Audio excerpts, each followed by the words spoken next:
Why are cities important? And why should we care about getting city regions right? Watch the Urban Queue to know what it takes to shape a city that works for all.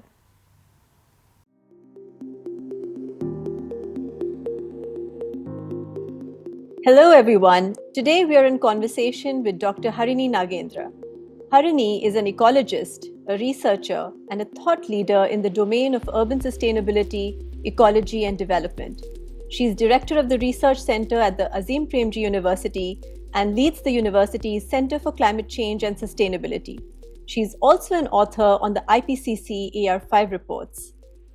Her work on urban ecology and sustainability highlights the importance of ecosystems and their impacts on urban resilience and human well being, especially of marginalized communities, an important global gap, especially for the global south. She's an elected member of the World Academy of Sciences, Trieste, and the Indian National Science Academy, New Delhi. Harini has written several popular books that examine the transformation of human nature interactions, and she's also an acclaimed mystery novel writer. So, here we are today to talk about cities, nature, people, and the importance of nature focused urban areas for our collective well being. Welcome, Harini. It is an honor and a pleasure to have you on our podcast, The Urban Queue. Thanks so much, Jaya. It's a real pleasure to be here. Great. So, Harini, I'll start by asking that, you've written several books on trees and canopies, on urban commons, and more recently on, river and water systems across India and Indian cities. And all of those books have fascinating historical, scientific, and mythological insights. So, from an author and from an urban ecologist point of view, which would you say is your favorite city, and what does a city mean to you? Lovely question. So, Bangalore is my favorite city. No questions about that, having lived in different parts of the world. I think it's a very favorite city of mine because nature is disappearing so much from Bangalore. We know the losses of the lakes and the trees and other ecosystems that we've seen, but it's still very much an integral part of what every Bangalorean defines their city to be. They would talk about trees, about lakes, and you see people who moved to the city 3, 4, 5 years ago talking about how nature is very important to the city. So, what would a city mean to me? It's interesting. I think a city means to me the chance to live with very dense communities of people. But unlike a village setting, people who are very much unlike you. Right? I think cities are so fascinatingly heterogeneous. You don't know who you might bump into tomorrow, and the kinds of ideas that you can share, and the creativity that flourishes in the city, and the opportunities for the interactions are what I love about the city. The same thing is also a barrier because sometimes you don't talk to the people living right next to you, let alone someone who might be across the road from you, but living a very different lifestyle from you. Right? But Yes. that's why I love cities, the energy of cities. The energy of cities and the likelihood of unlikely interactions, right? So that's very interesting. And it's interesting how you say Bangalore is your favorite city, especially from the fact that, it's known as a city of greenery and trees and many other things amongst, other wonderful attributes. Now, there is this notion, and perhaps it is kind of our lived reality also, that we cannot have it all. And, we will have to make trade offs. So we cannot have environmental sustainability and achieve economic growth and prosperity at the same time. And these are two sort of conflicting ideas. What are your thoughts on that? Are these really in conflict, and can we really not have it all? I don't know if you can have it all. I think at some point, unlimited growth and greed is going to interfere with environmental sustainability. But I think we can do a lot more than we used to. So, for instance, my own research on Bangalore shows that as new people came into the semi arid landscape, the settlers enriched the ecology, I mean, from the perspective of human beings, by creating more water supply storage systems, what we call lakes today, by planting more trees, by actually improving the quality of wetlands and by creating more orchards and fruit gardens and what have you, gardens of various kinds. And that was something they consistently did till the late 19th century. It's only when late 19th century they started getting piped water. So the technology for the first time came in to get piped water from outside. When they replaced local ecology by dependence on distant water supplies, then the city started going downhill. And similarly, that was in terms of the water supply. And similarly, if you look at the trees, what you see is it's around the 80s, 90s that we start cutting down trees wholesale because that's the time the infrastructure growth is so rapid. and perhaps air conditioning comes in, perhaps other things come in, but people aren't spending time on the road anymore except as a, in a car or a vehicle going from one point to another. So they don't recognize the importance of trees. So I think, but coming back to the original question, it's a very important question because now we see Bangalore in the middle of a water crisis, of course, as we record this. And now we see a lot of citizen groups coming back again, like they did this water crisis to say we need to restore our lakes, we need to recreate our rainwater harvesting structures, pushing the government to see what they can do with them. And so I think times of crisis like this are a time of reflection to show us we have to find these low hanging fruit or these possibilities of coexistence. Indian cities are going to grow, whether we like it or not. And that does mean that we need to find ways in which they can grow without sacrificing too much of the ecology. That's interesting because there are new concepts around degrowth, where it says that we need to kind of turn our economic models on their head, look at everything from a nature centric point of view, and that is how we as a collective species are going to survive, and this is how we can possibly even thrive, from an economic standpoint. It is a kind of view that is catching on. A lot of people are talking about it, but these are hard, decisions to make from a political economy standpoint, and from the standpoint of how human behavior has come to be. So, what are your thoughts on that? I mean, do we need to do something as drastic as that, or we are doomed? Or do you feel like what you just said, that the incremental steps and making sure that we are not kind of harming the ecology too much is going to be the way for us? Forward for the next decade or 2 decades or 3 decades of our future. I think we no longer have the luxury, Jaya, of saying this or that. I think we need this and that. So to me, yes, degrowth has some very important concepts. The most important thing it tells us is that we can't expect to have infinite growth on a finite planet. And that's something very real they're pointing to. And so I think degrowth is a very important idea. I'm glad to see it gaining political traction, at least in parts of Europe, if not, in the parts of the global south, where I think it's, Right. like I said, in India, it's very challenging. Politicians will find it very hard to be re-elected on a plank of degrowth. Right. But at the same time, I think we need to work within the system. While we're struggling to reform the system, we need to work within the system. So we need both aspects. It's this and that. Should we work with the government? Should we be activists? Should we protest on the streets? Should we collaborate as communities? Should we do things as individuals? I think it's and, not or. And so I think we need both of these. The fact that you're saying that we need to build sort of ways in which we can create the evidence so that the political economy and the politicians and decision makers can back this idea, right? So one of the ways which is to do this, which a lot of people are saying, we have to get into sort of mainstream economics and kind of talk about putting a price on nature, and unless we do that, there isn't a chance. And there are people who say that we should not be pricing nature, right? So, what are the pros and cons of placing a monetary valuation, on the natural world and the associated ecosystem services that they provide? And is that sort of the way to go in order to bring decision makers along?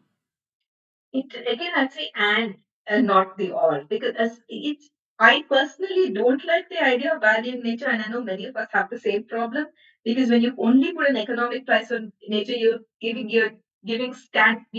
that it's substitutable with money. And therefore, what happens to the spiritual or the sacred or the recreational or the mental health, the physical health, the provision, all of these things, right? You can replace something with money, and you can't eat money. Money doesn't give you Right. a point. That said, policymakers are making these hard decisions of calculations.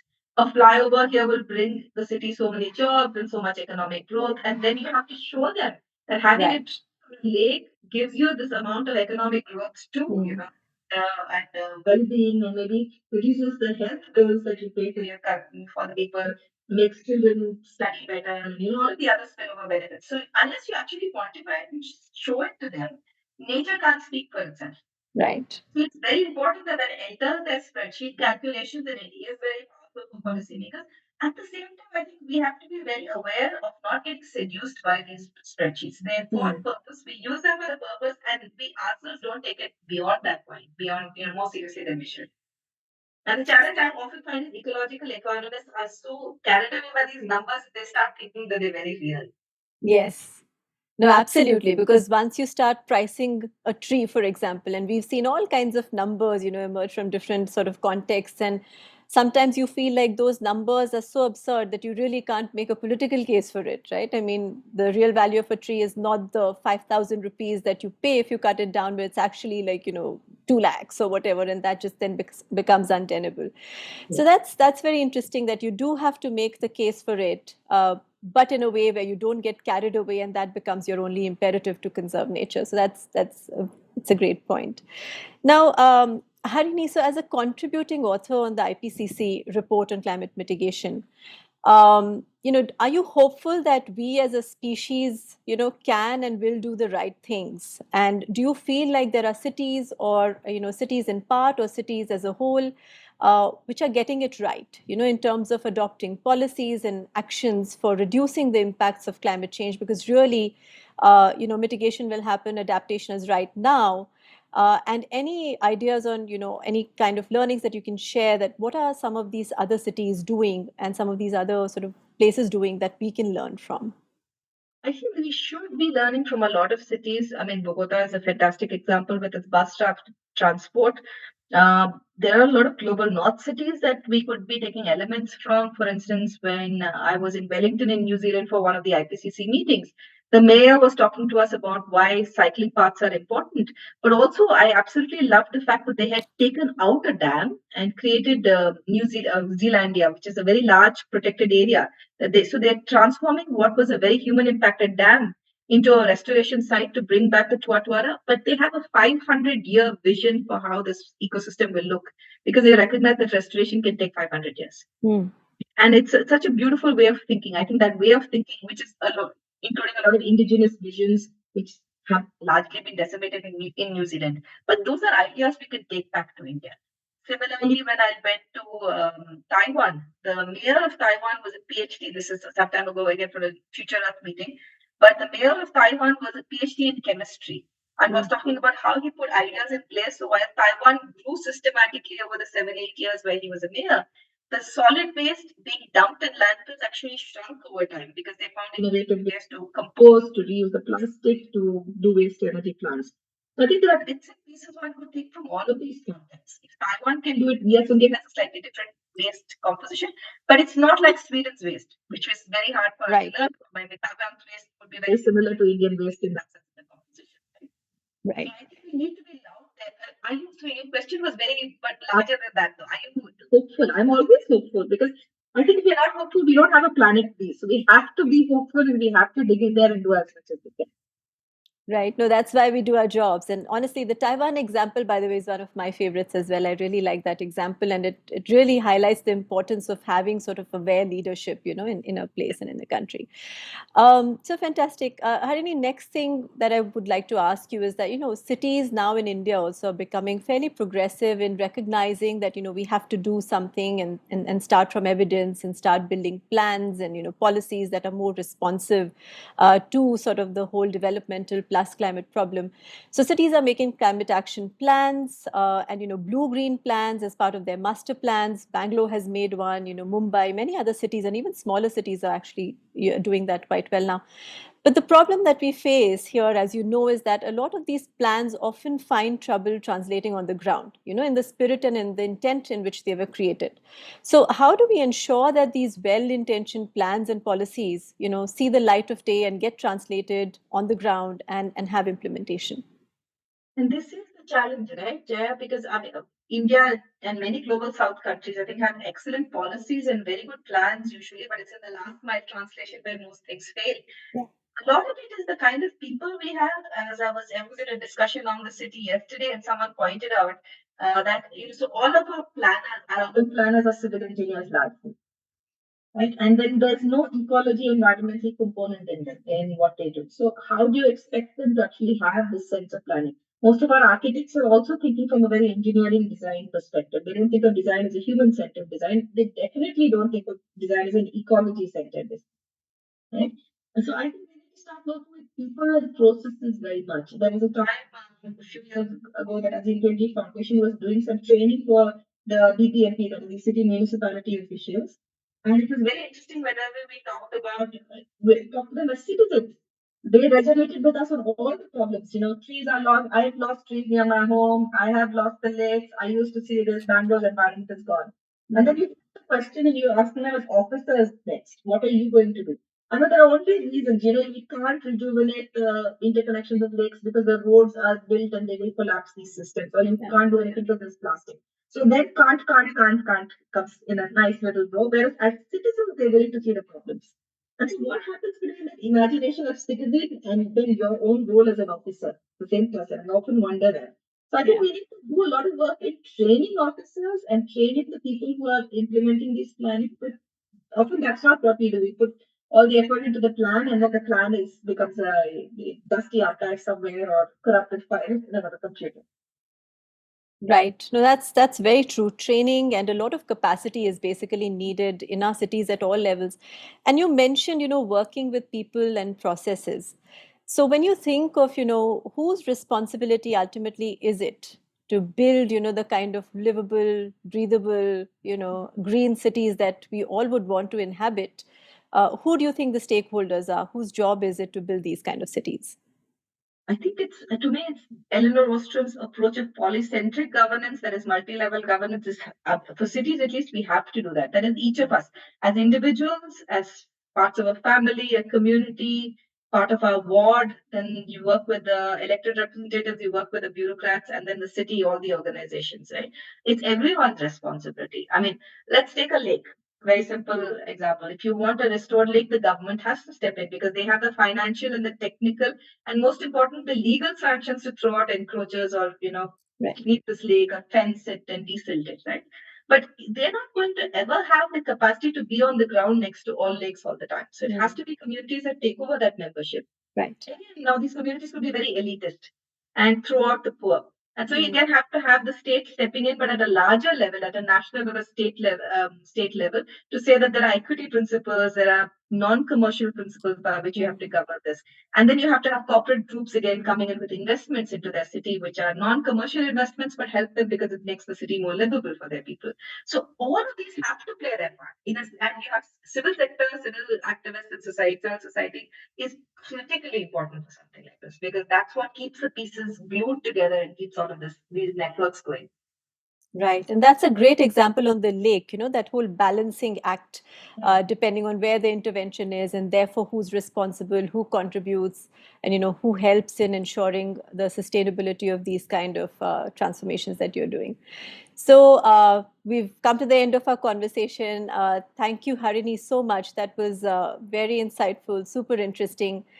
Congratulations on the fantastic work that you're doing on urban transformation for human and planetary well-being. And good luck to you for future endeavors. And we'll be in touch again. Thank you so much. Thanks, Jay. It was an absolute pleasure to do this.